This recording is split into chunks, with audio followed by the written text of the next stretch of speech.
Hello, welcome to Zona Lili, zona yang bikin kamu kenal Lili. Halo Sobat Sastra, apa kabar kalian semua? Semoga kalian selalu baik dan bahagia.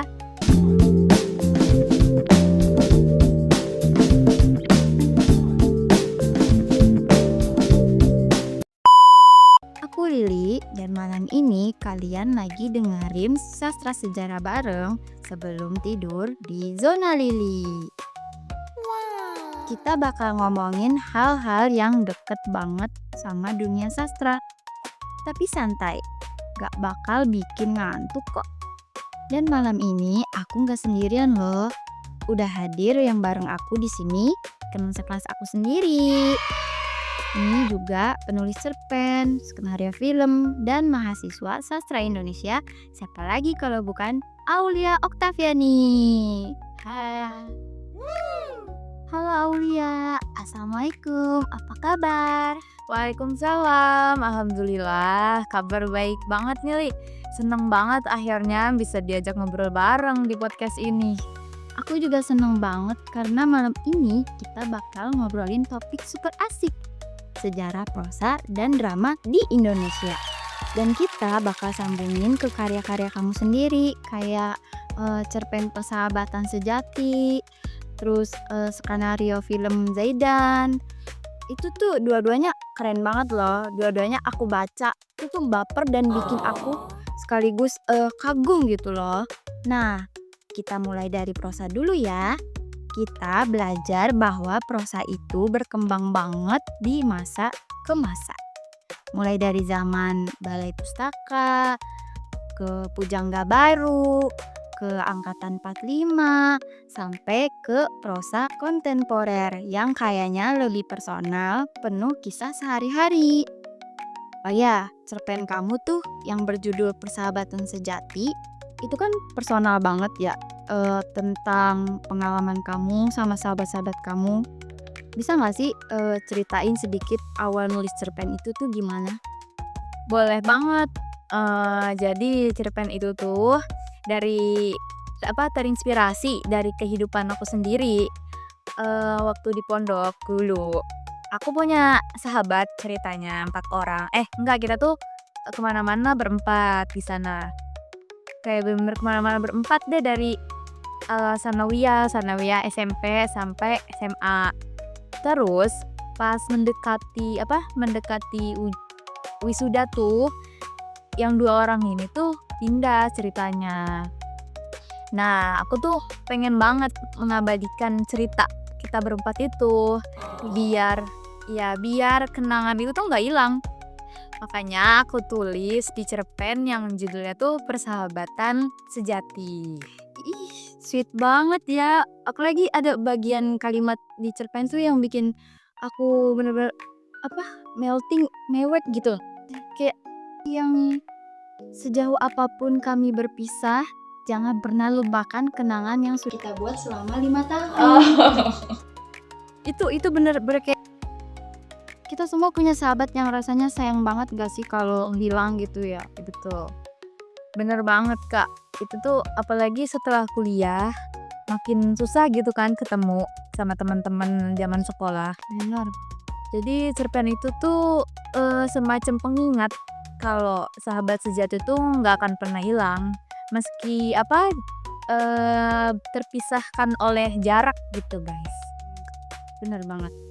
Nah, di sastra sejarah kita juga belajar bahwa prosa di Indonesia tuh berkembang dari yang awalnya kaku, formal, ke yang lebih luas kayak cerpen kamu nih. Kayak dulu tuh di zaman Balai Pustaka, bahasanya baku banget kan. Kalau sekarang gaya bahasa kamu tuh lebih ringan tuh yang di cerpen kamu kan. Banyak percakapan yang pakai bahasa slang kayak ente, aneh gitu ya Ran, bener kan? Iya, bener sih Kak itu. Karena aku pengen gitu pembaca ngerasa deket sama si tokohnya. Bahasa sehari-hari itu tuh lebih gampang, terus bikin pembaca relate juga kan. Dan kata dosenku tuh itu bagian dari ciri dari prosa kontemporer. Jadi lebih personal dan ekspresif juga. Betul banget. Nah, dari segi sejarah tuh, sastra sejarah tuh, ini bukti banget ya bahwa prosa di Indonesia tuh berkembang terus gitu. Dulu mungkin ceritanya nasionalis, perjuangan, sekarang lebih ke pengalaman pribadi juga yang universal. Kamu hebat banget sih, Oh.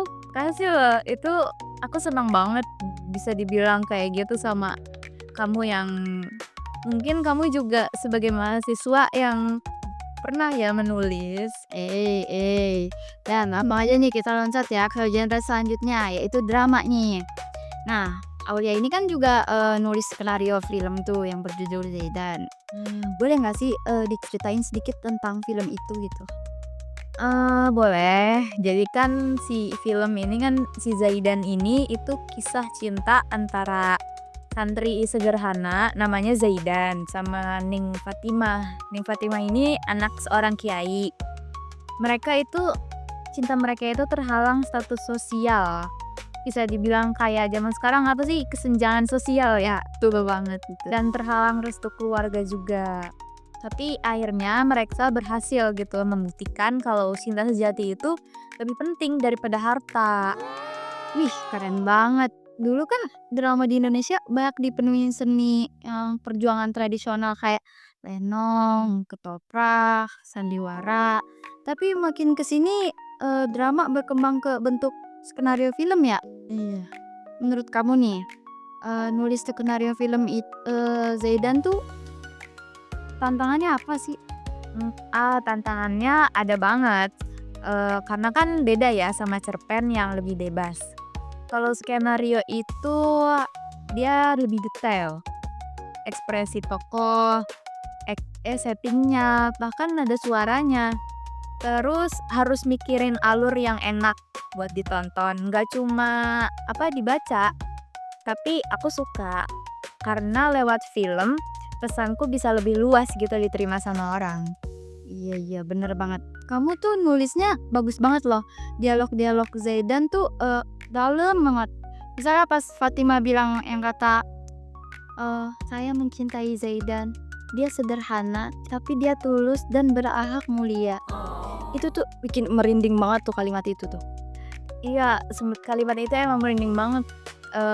Karena aku suka bikin bikin scene-scene yang bikin baper. Karena aku pun nulisnya juga sendiri. Ya ampun. Nah, terakhir nih. Kamu kan mahasiswa sastra ya. Apa pesan kamu nih buat teman-teman yang mau nulis prosa atau drama biar berani berkarya kayak kamu? Pesanku cuma satu sih ya. Tulis aja dulu.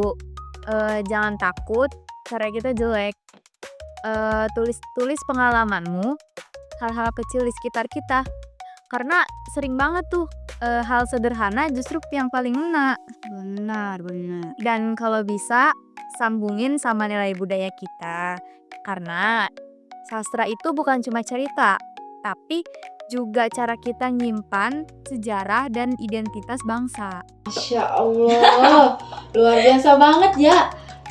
Jadi malam ini tuh kita belajar bareng bahwa sastra sejarah tuh bukan cuma hafalan nama angkatan sastra, tapi justru kita rasain di karya-karya kayak cerpen Persahabatan Sejati sama skenario film Zaidan.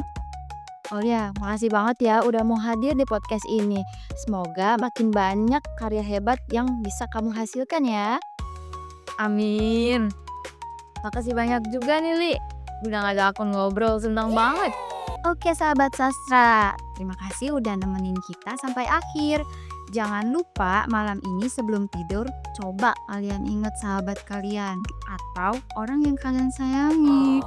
Siapa tahu kalian bisa nulis karya kayak Aul juga. Sampai jumpa di episode berikutnya. Selamat tidur dan mimpi indah dengan kata-kata.